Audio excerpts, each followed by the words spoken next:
नमस्कार दोस्तों, प्रस्तुत कहानी उस समय की है जब भारत में जातिवाद चरम पर था। समाज 4 वर्गों में बटा हुआ था। ब्राह्मण, क्षत्रिय, वैश्य और शूद्र। शूद्र जाति के लोग सबसे निम्न समझे जाते थे, अर्थात उन्हें अछूत माना जाता था। यह कहानी भी ब्राह्मण और अछूत की है कि उत्तर भारत में एक हमीरपुर गांव बसा हुआ था। गांव में सब जातियों के लोग अपने अपने काम धंधों में लगे रहते थे और अपना जीवन बसर कर रहे थे। उसी गांव में चमार समुदाय के बीच रामधीन नाम के एक आदमी का परिवार भी रहता था। उस परिवार में रामधीन की पत्नी और 3 बच्चे थे, जिसमें से 2 लड़के और 1 लड़की जिसका नाम फुलवा था। दोनों लड़के 10 और 12 वर्ष के तथा बेटी फुलवा 16 वर्ष की थी। रामधीन ऊंची जातियों के यहाँ नालियां एवं मैला साफ करके किसी न किसी तरह अपने जीवन की गाड़ी को खींच रहा था। अब फुलवा की जवानी उभरने लगी थी तो बाप की चिंताएं भी बढ़ने लगी थी। चिंता का कारण एक ये भी था कि फुलवा सुंदर होने के कारण गांव की ऊंची जाति के लड़के क्या, बड़े क्या, उसे बुरी नजर से ताकने लगे थे। फुलवा जहाँ से गुजरती उसे मनचले लड़कों द्वारा अश्लील शब्द सुनने पड़ते थे। क्या करती बेचारी मन महसूस कर रह जाती। किससे कहे, किससे शिकायत करे, उसकी कौन सुनेगा। बाप को तो पहले ही काम से फुर्सत न थी। कभी कहती तो बाप कहता, तुम वहाँ गई ही क्यों थी, वे ऊंची जाति के लोग हैं। ऐसा होता आया है और शायद होता रहेगा। मगर फुलवा के अंदर ही अंदर क्रोध की ज्वाला भभकती। फुलवा जितनी सुंदर थी उतनी ही सुलझी हुई भी थी। एक दिन की बात है कि फुलवा पास के जंगल से लकड़ियां बीनने को गई थी। वह लकड़ियां ही बीन रही थी कि उसे पास की झाड़ियों से कुछ आहट सुनाई दी। फुलवा ने निडर होकर कहा, कौन है वहाँ? इतना सुनते ही एक आदमी उन झाड़ियों से बाहर निकला और बोला, अरे फुलवा, मैं हूँ, मुझे नहीं पहचानती क्या? फुलवा ने देखा कि यह तो गांव के जाने माने पंडित थे। ब्राह्मणों में उनको सबसे श्रेष्ठ ब्राह्मण समझा जाता था। गांव का कोई आदमी उनकी बातों की अवहेलना नहीं करता था। सब उसे भगवान के समान समझते थे। गांव में अगर किसी से कोई पाप हो जाए तो यही पंडित उसे दंड सुनाते थे।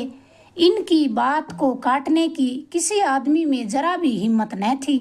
निम्न जाति के लोग तो इनसे बहुत डरते थे। फुलवा यही सोच रही थी कि पंडित ने फिर दोबारा से कहा, अरे क्या सोचने लगी फुलवा, तू मुझे पहचानती नहीं क्या?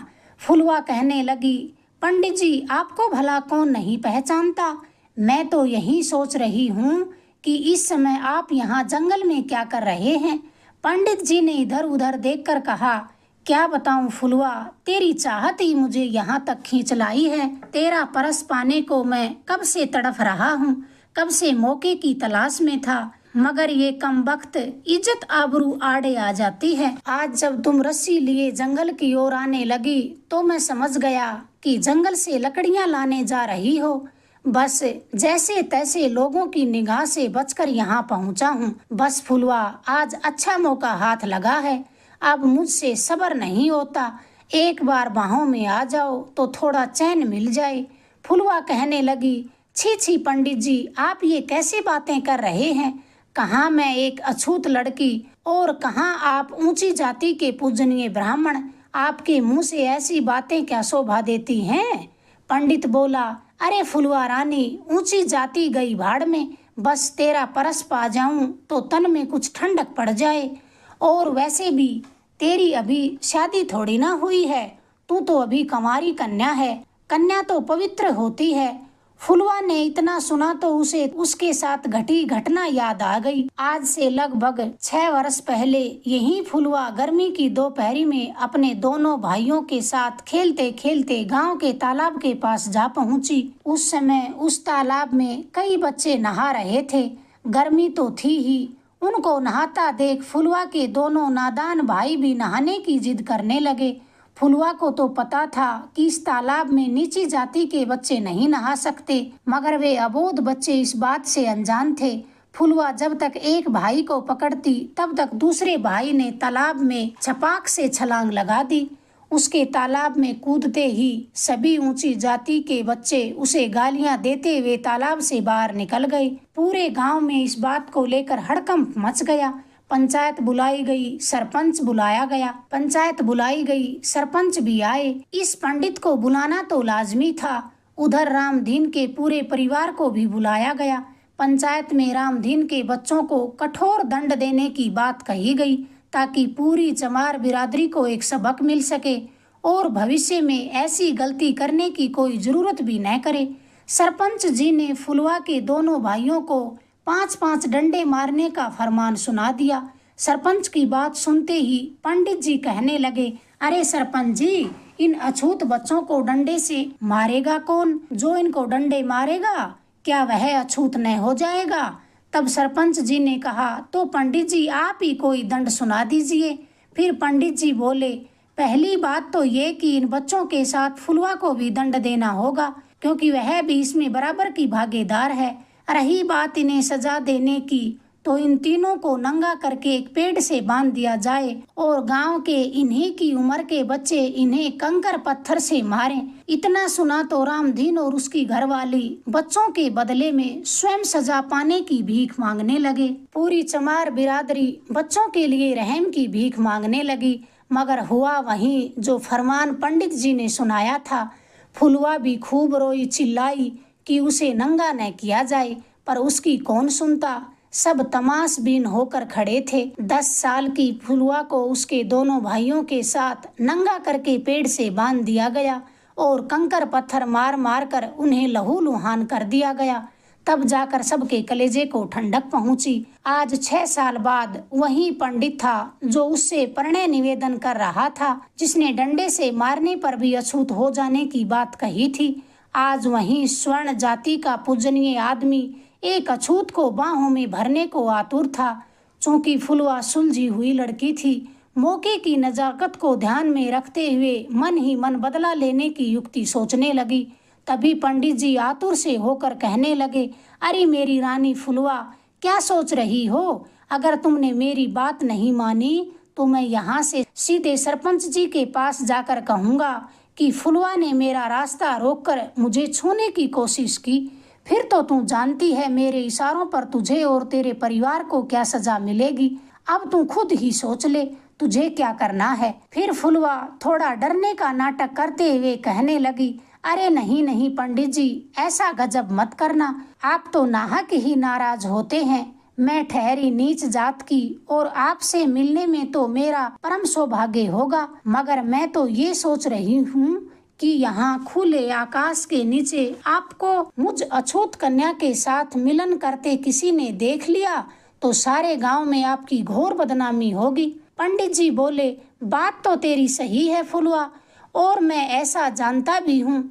इसी डर से तो मैं कब से इस टो में था कि कब तू सुनसान जगह अकेली मिल जाए, मगर अब तू ही बता मैं इस निगोड़े दिल को कैसे समझाऊं। तब फुलवा बोली, आप तैयार हैं तो मैं बताऊं। पंडित ने कहा, अरे तू जो कहेगी वही करने को तैयार हूँ, पर तू राजी तो है ना? फुलवा ने मुस्कुराकर कहा, तो फिर पंडित जी आज आधी रात आप मेरे घर आ जाना। मैं जागती रहूंगी और चुपके से दरवाजा खोल दूंगी। माँ और बापू तो दिन भर बेगार करके थके मांदे जल्दी सो जाते हैं। वहाँ तुम्हें किसी से कोई डर नहीं है। फिर आपकी जो मर्जी सो करना। आप जैसे पूजनीय मानुष का परस पाकर मेरा जीवन भी धन्य हो जाएगा। पंडित ने इतना सुना तो उसकी बाँछें खिल गई। गदगद कंठ से बोले, हाँ तो ठीक है मेरी फुलवा, मैं तुम्हारे लिए बालियां लेकर भी आऊंगा। फिर पंडित जी हड़बड़ाए से वहां से चले गए। पंडित के तो खुशी के मारे पैर जमीन पर नहीं टिक रहे थे। मन में फूटते लड्डुओं को चखते हुए वे चले जा रहे थे। पैर कहीं रखते और पैर पड़ कहीं रहे थे। वह कहते हैं ना कि विनाश काले विपरीत बुद्धि। फुलवा भी अपनी लकड़ियों का गट्ठर उठाकर अपने घर पहुंची। सांझ ढले फुलवा ने माँ बाप को दिन की घटना सच सच कह सुनाई और अपने मन की बात भी दर्शाई। फुलवा के मन की बात सुनकर रामधीन डर सा गया। उसने फुलवा को ये सब करने से मना कर दिया, मगर फुलवा ने ये भी कहा कि यह पंडित जी किसी न किसी दिन हम पर झूठा आरोप लगाकर हमारी इज्जत से खिलवाड़ जरूर करेगा। इससे अच्छा यही है कि हम ही उसे सबक सिखा दें, ताकि उसकी फिर सिर उठाने की भी हिम्मत न हो। ना चाहते हुए भी फुलवा के माँ बाप फुलवा का साथ देने को राजी हो गए, मगर उन्हें डर ये भी था कि उनकी योजना अनुसार काम न हुआ तो आफत आ जाएगी। उसी रात को एक पहर बीता तो पंडित फुलवा के दरवाजे पर आन पहुंचा। बाहर रामदीन खर्राटे मारकर सोने का नाटक कर रहा था। फुलवा पंडित के आने के इंतजार में बैठी थी। उसने तुरंत ही किवाड़ खोल दिए और उसे अपने कमरे में लेकर चली गई। पंडित जी जैसे ही घर के अंदर घुसे, वैसे ही रामदीन ने झट से दरवाजा बंद करके बाहर से कुंडी लगा दी और फिर दौड़ता हुआ सरपंच को बुला लाया। फिर शोर मचाने लगा तो गांव वाले भी वहां इकट्ठे हो गए। शोरगुल सुना तो अंदर पंडित के भी हाथ पैर ठंडे पड़ गए। सोचने लगा, धरती फटे तो अभी समा जाऊं, कल की छोरी ने कैसी धूल चटाई है। दरवाजा खोला गया। पंडित जी सर झुकाए हुए बाहर निकले तो देखा कि लोगों की अच्छी खासी भीड़ जमा थी।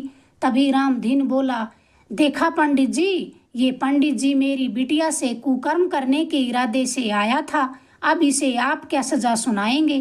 तभी फुलवा बोली, सरपंच क्या सजा देंगे बापू, बात हमारी बिरादरी की इज्जत की है तो सजा भी हम ही देंगे, मगर हम तो ठहरे अछूत, लाठी और डंडों से तो सजा दे नहीं सकते, क्योंकि इससे तो पंडित जी अछूत हो जाएंगे। तो अब इन्हें भी वही सजा दी जाए जो कुछ साल पहले हमें मिली थी।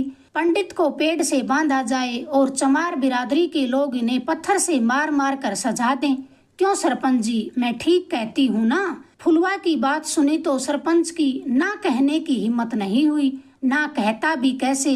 पंडित जी पूरे गांव के सामने आधी रात फुलवा के कमरे से निकला था। फुलवा ने जैसे को तैसा सजा मुकर्रर कर दी। गांव के कई लोग पंडित से खार खाए बैठे थे। फिर क्या था, पंडित को पेड़ से बांधा गया। चमार बिरादरी के लोग पत्थर बरसाने लगे। कुछ क्षणों में ही पंडित जी लहूलुहान हो गए। फिर फुलवा ने सबको रोककर कहा, अब बस कीजिए, इनको इनके किए की सजा मिल चुकी है। फिर पंडित जी की ओर देखकर वह बोली, अब पता चला पंडित जी, जब किसी की इज्जत तार तार होती है तो कितना दर्द होता है। शरीर का जख्म तो कुछ दिनों में भर जाता है, मगर आत्मा पर लगा जख्म मृत्यु तक याद रहता है।